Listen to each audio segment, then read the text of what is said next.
Actuellement, vous avez déjà la possibilité de partir à la retraite à 60 ans ou avant, grâce entre autres au dispositif des carrières longues.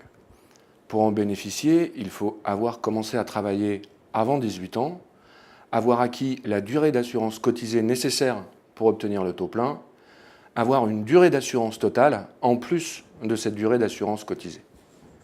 Par exemple, pour bénéficier du dispositif, une personne née en 1952 devra avoir 164 trimestres cotisés et 172 trimestres au total.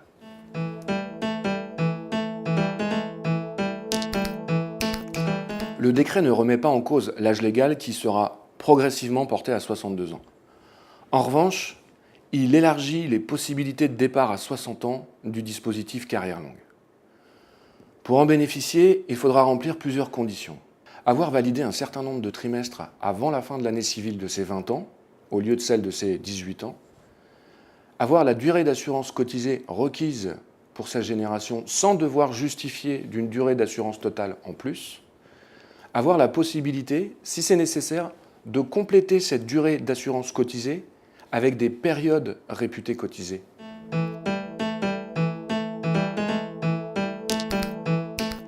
Les périodes réputées cotisées sont des périodes qui permettent de valider des trimestres, mais qui ne correspondent pas à des périodes travaillées. Ce sont par exemple les périodes de maladie, de maternité, de service militaire ou de chômage. Sous certaines conditions, ces périodes réputées cotisées vont s'ajouter à la durée d'assurance cotisée pour atteindre le nombre de trimestres requis pour bénéficier du nouveau dispositif. La validation de ces périodes sera plafonnée à 4 trimestres pour la maladie, le service militaire et l'incapacité faisant suite à un accident de travail.